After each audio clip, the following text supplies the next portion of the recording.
Moby Dick Chapter 16. The Ship. In bed we concocted our plans for the morrow. But to my surprise and no small concern, Queequeg now gave me to understand that he had been diligently consulting Yojo, the name of his black little god, and Yojo had told him 2 or 3 times over, and strongly insisted upon it every way, that instead of our going together among the whaling fleet in harbor, and in concert selecting our craft, instead of this, I say, Yojo earnestly enjoined that the selection of the ship should rest wholly with me, inasmuch as Yojo purposed befriending us, and, in order to do so, had already pitched upon a vessel, which, if left to myself, I, Ishmael, should infallibly light upon, for all the world as though it had turned out by chance, and in that vessel I must immediately ship myself, for the present irrespective of Queequeg. I have forgotten to mention that, in many things, Queequeg placed great confidence in the excellence of Yojo's judgment and surprising forecast of things, and cherished Yojo with considerable esteem, as a rather good sort of god, who perhaps meant well enough upon the whole, but in all cases did not succeed in his benevolent designs. Now, this plan of Queequeg's, or rather Yojo's, touching the selection of our craft, I did not like that plan at all. I had not a little relied upon Queequeg's sagacity to point out the whaler best fitted to carry us and our fortunes securely. But as all my remonstrances produced no effect upon Queequeg, I was obliged to acquiesce, and accordingly prepared to set about this business with a determined rushing sort of energy and vigor that should quickly settle that trifling little affair. Next morning early, leaving Queequeg shut up with Yojo in our little bedroom, for it seemed that it was some sort of Lent or Ramadan or day of fasting, humiliation, and prayer with Queequeg and Yojo that day. How it was I never could find out, for though I applied myself to it several times, I never could master his liturgies and XXXIX articles. Leaving Queequeg, then, fasting on his tomahawk pipe, and Yojo warming himself at his sacrificial fire of shavings, I sallied out among the shipping. After much prolonged sauntering and many random inquiries, I learnt that there were 3 ships up for 3 years' voyages, the Devildam, the Titbit, and the Pequod. Devildam I do not know the origin of. Titbit is obvious. Pequod, you will no doubt remember, was the name of a celebrated tribe of Massachusetts Indians, now extinct as the ancient Medes. I peered and pried about the Devildam. From her, hopped over to the Titbit, and finally, going on board the Pequod, looked around her for a moment, and then decided that this was the very ship for us. You may have seen many a quaint craft in your day, for aught I know. Square-toed luggers, mountainous Japanese junks, butterbox galliots, and what not. But take my word for it, you never saw such a rare old craft as this same rare old Pequod. She was a ship of the old school, rather small if anything, with an old-fashioned claw-footed look about her. Long-seasoned and weather-stained in the typhoons and calms of all 4 oceans, her old hull's complexion was darkened like a French grenadier's, who has alike fought in Egypt and Siberia. Her venerable bows looked bearded. Her masts, cut somewhere on the coast of Japan, where her original ones were lost overboard in a gale. Her masts stood stiffly up like the spines of the 3 old kings of Cologne. Her ancient decks were worn and wrinkled, like the pilgrim-worshipped flagstone in Canterbury Cathedral where Becket bled. But to all these her old antiquities were added new and marvelous features, pertaining to the wild business that for more than half a century she had followed. Old Captain Peleg, many years her chief mate, before he commanded another vessel of his own, and now a retired seaman, and one of the principal owners of the Pequod. This old Peleg, during the term of his chief mateship, had built upon her original grotesqueness, and inlaid it all over with a quaintness both of material and device, unmatched by anything except it be Thorkilhake's carved buckler or bedstead. She was apparelled like any barbaric Ethiopian emperor, his neck heavy with pendants of polished ivory. She was a thing of trophies, a cannibal of a craft, tricking herself forth in the chaste bones of her enemies. All round, her unpanelled open bulwarks were garnished like one continuous jaw, with the long sharp teeth of the sperm whale, inserted there for pins, to fasten her old hempen thews and tendons to. Those thews ran not through base blocks of land wood, but deftly travelled over sheaves of sea ivory. Scorning a turnstile wheel at her reverend helm, she sported there a tiller, and that tiller was in one mass, curiously carved from the long narrow lower jaw of her hereditary foe. The helmsman who steered by that tiller in a tempest felt like the Tartar, when he holds back his fiery steed by clutching its jaw. A noble craft, but somehow a most melancholy. All noble things are touched with that. Now when I looked about the quarterdeck, for someone having authority, in order to propose myself as a candidate for the voyage, at first I saw nobody. But I could not well overlook a strange sort of tent, or rather wigwam, pitched a little behind the mainmast. It seemed only a temporary erection used in port. It was of a conical shape, some 10 feet high, consisting of the long, huge slabs of limber black bone taken from the middle and highest part of the jaws of the right whale. Planted with their broad ends on the deck, a circle of these slabs laced together, mutually sloped towards each other, and at the apex united in a tufted point, where the loose hairy fibers waved to and fro like the top knot on some old Potawatomi sachem's head. A triangular opening faced towards the bows of the ship, so that the insider commanded a complete view forward. And half concealed in this queer tenement, I at length found one who by his aspect seemed to have authority, and who, it being noon, and the ship's work suspended, was now enjoying respite from the burden of command. He was seated on an old-fashioned oaken chair, wriggling all over with curious carving, and the bottom of which was formed of a stout interlacing of the same elastic stuff of which the wigwam was constructed. There was nothing so very particular, perhaps, about the appearance of the elderly man I saw. He was brown and brawny, like most old seamen, and heavily rolled up in blue pilot cloth, cut in the Quaker style. Only there was a fine and almost microscopic network of the minutest wrinkles interlacing round his eyes, which must have arisen from his continual sailings in many hard gales, and always looking to windward, for this causes the muscles about the eyes to become pursed together. Such eye wrinkles are very effectual in a scowl. "Is this the captain of the Pequod?" said I, advancing to the door of the tent. "Supposing it be the captain of the Pequod, what dost thou want of him?" he demanded.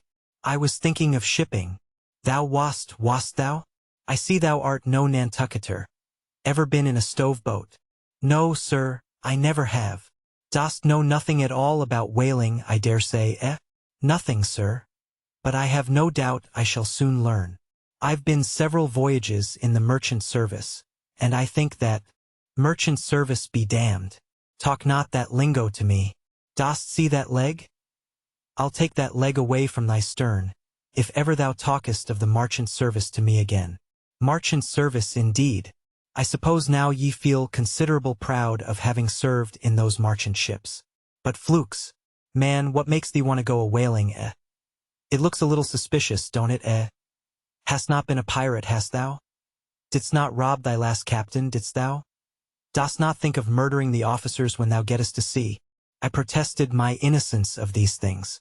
I saw that under the mask of these half-humorous innuendos, this old seaman, as an insulated Quakerish Nantucketer, was full of his insular prejudices, and rather distrustful of all aliens, unless they hailed from Cape Cod or the Vineyard. "But what takes thee a-whaling? I want to know that before I think of shipping ye." "Well, sir, I want to see what whaling is. I want to see the world." "Want to see what whaling is, eh? Have ye clapped eye on Captain Ahab?" "Who is Captain Ahab, sir?" I thought so. Captain Ahab is the captain of this ship." "I am mistaken, then. I thought I was speaking to the captain himself." "Thou art speaking to Captain Peleg. That's who ye are speaking to, young man. It belongs to me and Captain Bildad to see the Pequod fitted out for the voyage, and supplied with all her needs, including crew. We are part owners and agents. But as I was going to say, if thou wantest to know what whaling is, as thou tellest ye do, I can put ye in a way of finding it out before ye bind yourself to it, past backing out.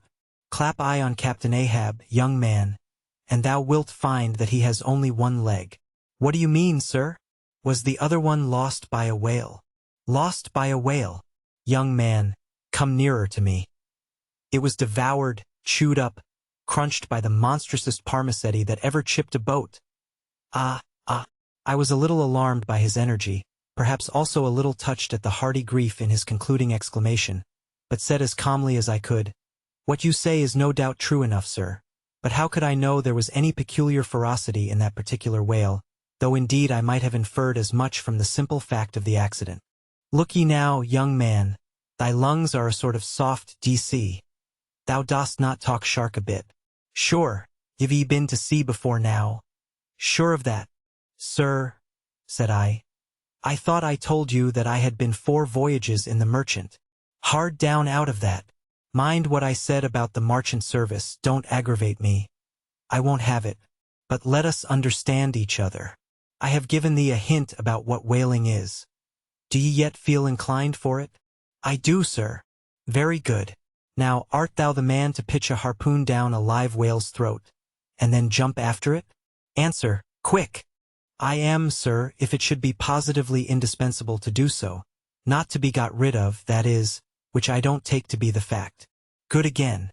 Now then, thou not only wantest to go a-whaling to find out by experience what whaling is, but ye also want to go in order to see the world?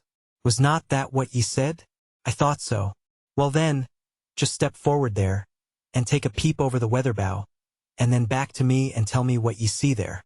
For a moment I stood a little puzzled by this curious request, not knowing exactly how to take it, whether humorously or in earnest. But concentrating all his crow's feet into one scowl, Captain Peleg started me on the errand. Going forward and glancing over the weather bow, I perceived that the ship swinging to her anchor with the flood tide was now obliquely pointing towards the open ocean. The prospect was unlimited, but exceedingly monotonous and forbidding. Not the slightest variety that I could see. Well, what's the report? Said Peleg when I came back. What did ye see? Not much, I replied. Nothing but water. Considerable horizon, though, and there's a squall coming up, I think. Well, what dost thou think, then, of seeing the world? Do ye wish to go round Cape Horn to see any more of it? Can't ye see the world where you stand? I was a little staggered, but go a-whaling I must, and I would. And the Pequod was as good a ship as any, I thought the best, and all this I now repeated to Peleg. Seeing me so determined, he expressed his willingness to ship me. And thou mayest as well sign the papers right off, he added. Come along with ye. And so saying, he led the way below deck into the cabin. Seated on the transom was what seemed to me a most uncommon and surprising figure. It turned out to be Captain Bildad, who along with Captain Peleg was one of the largest owners of the vessel. The other shares, as is sometimes the case in these ports, being held by a crowd of old annuitants, widows, fatherless children, and chancery wards, each owning about the value of a timber head, or a foot of plank, or a nail or two in the ship. People in Nantucket invest their money in whaling vessels, the same way that you do yours in approved state stocks bringing in good interest. Now, Bildad, like Peleg and indeed many other Nantucketers, was a Quaker, the island having been originally settled by that sect. And to this day its inhabitants in general retain in an uncommon measure the peculiarities of the Quaker, only variously and anomalously modified by things altogether alien and heterogeneous. For some of these same Quakers are the most sanguinary of all sailors and whale hunters. They are fighting Quakers. They are Quakers with a vengeance. So that there are instances among them of men, who, named with scripture names, a singularly common fashion on the island, and in childhood naturally imbibing the stately dramatic thee and thou of the Quaker idiom. Still, from the audacious, daring, and boundless adventure of their subsequent lives, strangely blend with these unoutgrown peculiarities, 1,000 bold dashes of character, not unworthy a Scandinavian sea king, or a poetical pagan Roman.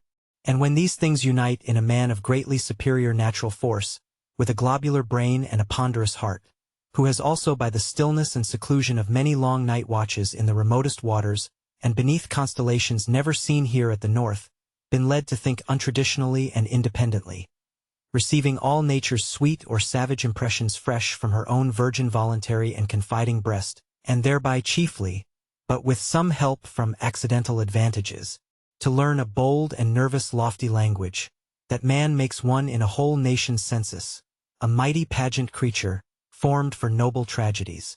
Nor will it at all detract from him, dramatically regarded, if either by birth or other circumstances, he have what seems a half-willful overruling morbidness at the bottom of his nature. For all men tragically great are made so through a certain morbidness. Be sure of this, O young ambition, all mortal greatness is but disease. But, as yet we have not to do with such an one, but with quite another, and still a man, who, if indeed peculiar, it only results again from another phase of the Quaker, modified by individual circumstances. Like Captain Peleg, Captain Bildad was a well-to-do, retired whaleman. But unlike Captain Peleg, who cared not a rush for what are called serious things, and indeed deemed those selfsame serious things the veriest of all trifles, Captain Bildad had not only been originally educated according to the strictest sect of Nantucket Quakerism, but all his subsequent ocean life, and the sight of many unclad, lovely island creatures round the Horn, all that had not moved this native-born Quaker one single jot, had not so much as altered one angle of his vest. Still, for all this immutableness, was there some lack of common consistency about worthy Captain Bildad. Though refusing, from conscientious scruples, to bear arms against land invaders, yet himself had illimitably invaded the Atlantic and Pacific, and though a sworn foe to human bloodshed, yet had he in his straight-bodied coat spilled tons upon tons of Leviathan gore. How now, in the contemplative evening of his days, the pious Bildad reconciled these things in the reminiscence, I do not know, but it did not seem to concern him much, and very probably he had long since come to the sage and sensible conclusion that a man's religion is one thing, and this practical world quite another. This world pays dividends. Rising from a little cabin boy in short clothes of the drabbest drab, to a harpooner in a broad shad-bellied waistcoat, from that becoming boatheader, chief mate and captain, and finally a ship owner. Bildad, as I hinted before, had concluded his adventurous career by wholly retiring from active life at the goodly age of 60, and dedicating his remaining days to the quiet receiving of his well-earned income. Now, Bildad, I am sorry to say, had the reputation of being an incorrigible old hunks, and in his sea-going days, a bitter, hard taskmaster. They told me in Nantucket, though it certainly seems a curious story, that when he sailed the old Cakegut whaleman, his crew, upon arriving home, were mostly all carried ashore to the hospital, sore exhausted and worn out. For a pious man, especially for a Quaker, he was certainly rather hard-hearted, to say the least. He never used to swear, though at his men they said, but somehow he got an inordinate quantity of cruel, unmitigated hard work out of them. When Bildad was a chief mate, to have his drab-colored eye intently looking at you, made you feel completely nervous, till you could clutch something, a hammer or a marling spike, and go to work like mad at something or other, never mind what. Indolence and idleness perished before him. His own person was the exact embodiment of his utilitarian character. On his long, gaunt body, he carried no spare flesh, no superfluous beard, his chin having a soft, economical nap to it, like the worn nap of his broad-brimmed hat. Such, then, was the person that I saw seated on the transom when I followed Captain Peleg down into the cabin. The space between the decks was small, and there, bolt upright, sat old Bildad, who always sat so, and never leaned, and this to save his coat tails. His broad brim was placed beside him. His legs were stiffly crossed. His drab vesture was buttoned up to his chin, and spectacles on nose, he seemed absorbed in reading from a ponderous volume. Bildad, cried Captain Peleg. At it again, Bildad, eh? Ye have been studying those scriptures, now, for the last 30 years, to my certain knowledge. How far ye got, Bildad? As if long habituated to such profane talk from his old shipmate, Bildad, without noticing his present irreverence, quietly looked up, and seeing me, glanced again inquiringly towards Peleg. He says he's our man, Bildad, said Peleg. He wants to ship. Dost thee? Said Bildad in a hollow tone, and turning round to me. I dost, said I unconsciously. He was so intense a Quaker. What do ye think of him, Bildad? Said Peleg. He'll do, said Bildad, eyeing me, and then went on spelling away at his book in a mumbling tone quite audible. I thought him the queerest old Quaker I ever saw, especially as Peleg, his friend and old shipmate, seemed such a blusterer. But I said nothing, only looking round me sharply. Peleg now threw open a chest, and drawing forth the ship's articles, placed pen and ink before him, and seated himself at a little table. I began to think it was high time to settle with myself at what terms I would be willing to engage for the voyage. I was already aware that in the whaling business they paid no wages, but all hands, including the captain, received certain shares of the profits called lays, and that these lays were proportioned to the degree of importance pertaining to the respective duties of the ship's company. I was also aware that being a green hand at whaling, my own lay would not be very large, but considering that I was used to the sea, could steer a ship, splice a rope, and all that, I made no doubt that from all I had heard I should be offered at least the 275th lay, that is, the 275th part of the clear net proceeds of the voyage, whatever that might eventually amount to. And though the 275th lay was what they call a rather long lay, yet it was better than nothing, and if we had a lucky voyage, might pretty nearly pay for the clothing I would wear out on it, not to speak of my 3 years' beef and board, for which I would not have to pay 1 stiver.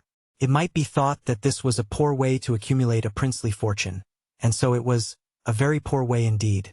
But I am one of those that never take on about princely fortunes, and am quite content if the world is ready to board and lodge me, while I am putting up at this grim sign of the thundercloud. Upon the whole, I thought that the 275th lay would be about the fair thing, but would not have been surprised had I been offered the 200th, considering I was of a broad-shouldered make. But one thing, nevertheless, that made me a little distrustful about receiving a generous share of the profits was this. Ashore, I had heard something of both Captain Peleg and his unaccountable old crony Bildad. How that they being the principal proprietors of the Pequod, therefore the other and more inconsiderable and scattered owners, left nearly the whole management of the ship's affairs to these two. And I did not know but what the stingy old Bildad might have a mighty deal to say about shipping hands, especially as I now found him on board the Pequod, quite at home there in the cabin, and reading his Bible as if at his own fireside. Now while Peleg was vainly trying to mend a pen with his jackknife, old Bildad, to my no small surprise, considering that he was such an interested party in these proceedings. Bildad never heeded us, but went on mumbling to himself out of his book. Lay not up for yourselves treasures upon earth, where moth— Well, Captain Bildad, interrupted Peleg, what d'ye say, what lay shall we give this young man? Thou knowest best, was the sepulchral reply. The 777th wouldn't be too much, would it? Where moth and rust do corrupt, but lay. Lay indeed, thought I, and such a lay. The 777th. Well, old Bildad, you are determined that I, for one, shall not lay up many lays here below, where moth and rust do corrupt. It was an exceedingly long lay that, indeed, and though from the magnitude of the figure it might at first deceive a landsman, yet the slightest consideration will show that though 777 is a pretty large number, yet when you come to make a tenth of it, you will then see, I say, that the 777th part of a farthing is a good deal less than 777 gold doubloons. And so I thought at the time. Why, blast your eyes, Bildad, cried Peleg. Thou dost not want to swindle this young man. He must have more than that. 777th, again said Bildad without lifting his eyes, and then went on mumbling. For where your treasure is, there will your heart be also. I am going to put him down for the 300th, said Peleg. Do ye hear that, Bildad? The 300th lay, I say.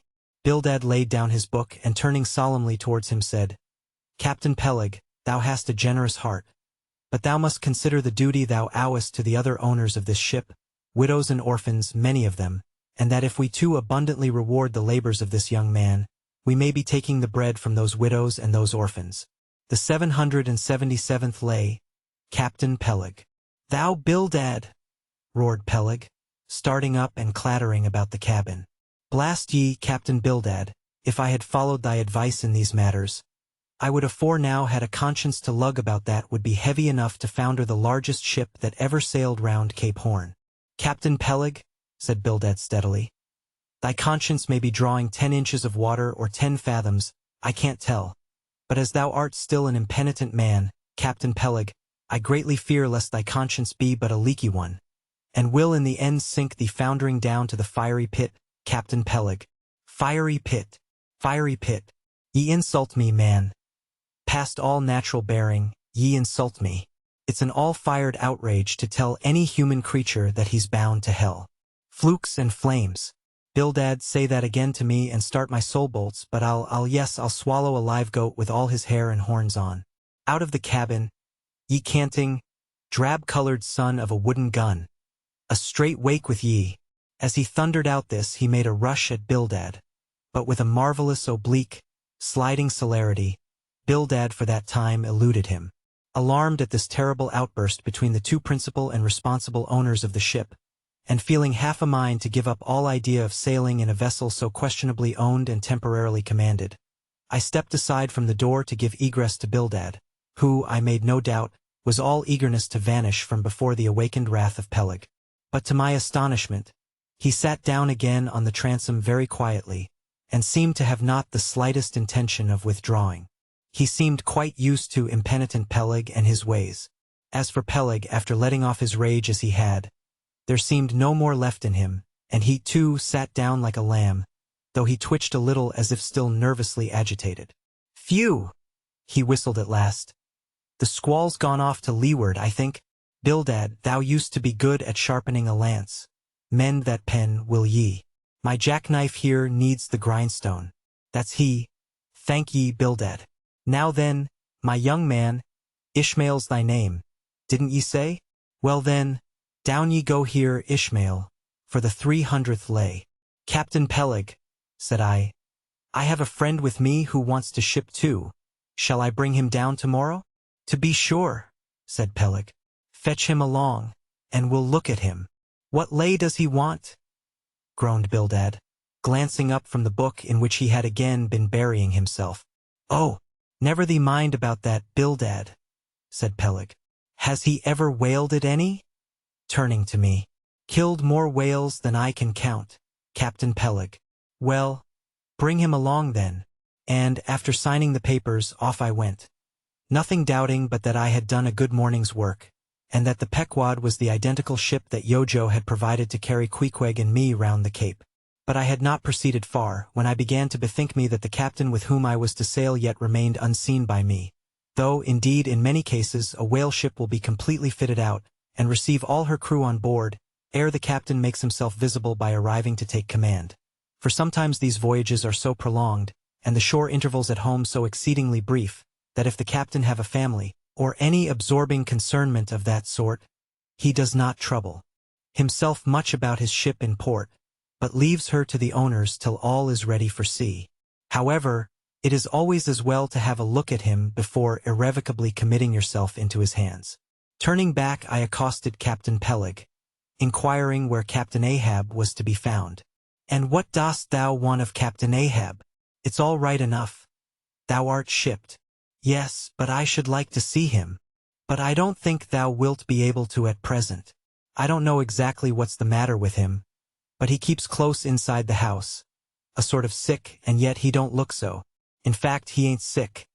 But no, he isn't well either. Anyhow, young man, he won't always see me, so I don't suppose he will thee. He's a queer man, Captain Ahab, so some think, but a good one. Oh, thou'lt like him well enough. No fear, no fear. He's a grand, ungodly, godlike man, Captain Ahab. Doesn't speak much. But when he does speak, then you may well listen. Mark ye, be forewarned. Ahab's above the common. Ahab's been in colleges as well as 'mong the cannibals. Been used to deeper wonders than the waves. Fixed his fiery lance in mightier, stranger foes than whales. His lance, aye, the keenest and the surest that out of all our isle. Oh! He ain't Captain Bildad. No, and he ain't Captain Peleg. He's Ahab, boy, and Ahab of old, thou knowest, was a crowned king, and a very vile one. When that wicked king was slain, the dogs, did they not lick his blood? Come hither to me, hither, hither, said Peleg, with a significance in his eye that almost startled me. Look ye, lad. Never say that on board the Pequod. Never say it anywhere. Captain Ahab did not name himself.